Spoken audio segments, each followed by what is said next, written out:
नमस्कार, मैं हूं एडवोकेट विवेक सिंह और आप देख रहे हैं मेरा यूट्यूब चैनल लीगल अवेयरनेस। पिता अगर दलित है और मां की अलग जाति है तो क्या बच्चों को आरक्षण का लाभ मिलेगा? सुप्रीम कोर्ट ने इस विषय के ऊपर बड़ा फैसला सुनाया है। एससी एसटी वर्ग या दलित आरक्षण या आरक्षण के ऊपर ये बड़ा फैसला है। अक्सर ये सवाल उठता रहता है कि अगर पिता दलित है और माँ की अलग जाति है या बच्चों को रिजर्वेशन का लाभ कैसे मिलेगा, अगर दोनों अलग हो जाते हैं तो क्या होगा। तो ये सवाल अक्सर उठते रहते हैं रिजर्वेशन के ऊपर, आरक्षण के ऊपर। तो ये बड़ा फैसला है। मैं हूं एडवोकेट विवेक सिंह और आप देख रहे हैं मेरा YouTube channel legal awareness. Please इस चैनल को लाइक और सब्सक्राइब कर लें। सुप्रीम कोर्ट ने एक गैर दलित महिला और एक दलित व्यक्ति के बीच के विवाह को रद्द करते हुए उनके बच्चों के रिजर्वेशन के हक में अहम फैसला सुनाया है।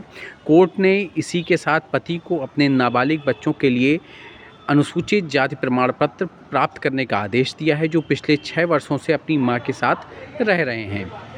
सुप्रीम कोर्ट ने बीते दिनों संविधान के अनुच्छेद 142 के तहत अपने विशेष अधिकार का प्रयोग करते हुए एक अहम फैसला सुनाया। सुप्रीम कोर्ट ने गैर दलित महिला और एक दलित व्यक्ति के बीच विवाह को रद्द कर दिया और कोर्ट ने इसी के साथ पति को अपने नाबालिग बच्चों के लिए अनुसूचित जाति प्रमाण पत्र प्राप्त करने का आदेश दे दिया। जस्टिस सूर्यकांत और जस्टिस उज्ज्वल भैया की पीठ ने जूही पोरिया, नी जावलकर और प्रदीप पोरिया को तलाक देते हुए कहा कि एक गैर दलित महिला शादी के माध्यम से अनुसूचित जाति समुदाय की सदस्यता नहीं प्राप्त कर सकती है, लेकिन अनुसूचित जाति के पुरुष से पैदा हुए उसके बच्चे एससी टैग के हकदार होंगे।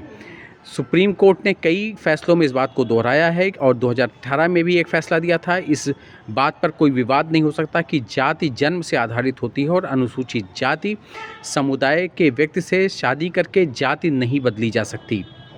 बता दें कि 11 वर्षीय बेटा और 6 वर्षीय बेटी पिछले 6 वर्षों से रायपुर में अपने नाना नानी के घर गैर दलित महिला के साथ रह रहे थे। कोर्ट ने इसी के साथ दोनों बच्चों को एससी जाति प्रमाण पत्र हासिल करने का फैसला दिया कि वो ले सकते हैं एससी प्रमाण पत्र।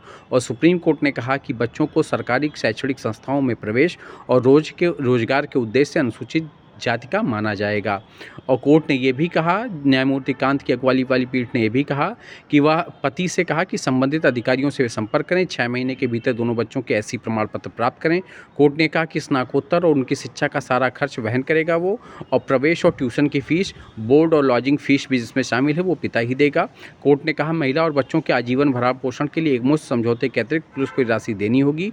महिला को 42 लाख रुपए एकमुश्त पति से मिलेंगे।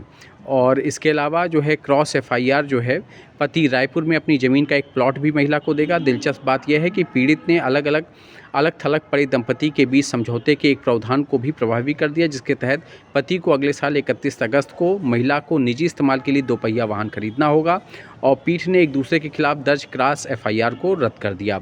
यानी कि जो असल में पूरा विषय जो है, मेंस जो सवाल था कि पिता अगर दलित हो और माँ अलग जाति को तो बच्चा को आरक्षण का लाभ मिलेगा, बिल्कुल। यानी कि पिता से ही आरक्षण, यानी जाति जो होती है वो पिता की जात से ही तय होती है। तो पिता की जाति अगर एससी वर्ग की है उनकी, तो एससी उनके बच्चों को लाभ मिलेगा, भले माँ बाप तलाक के बाद अलग भी हो जाएं। ये एक बड़ा अहम फैसला है, सुप्रीम कोर्ट की तरफ से आया है ये फैसला।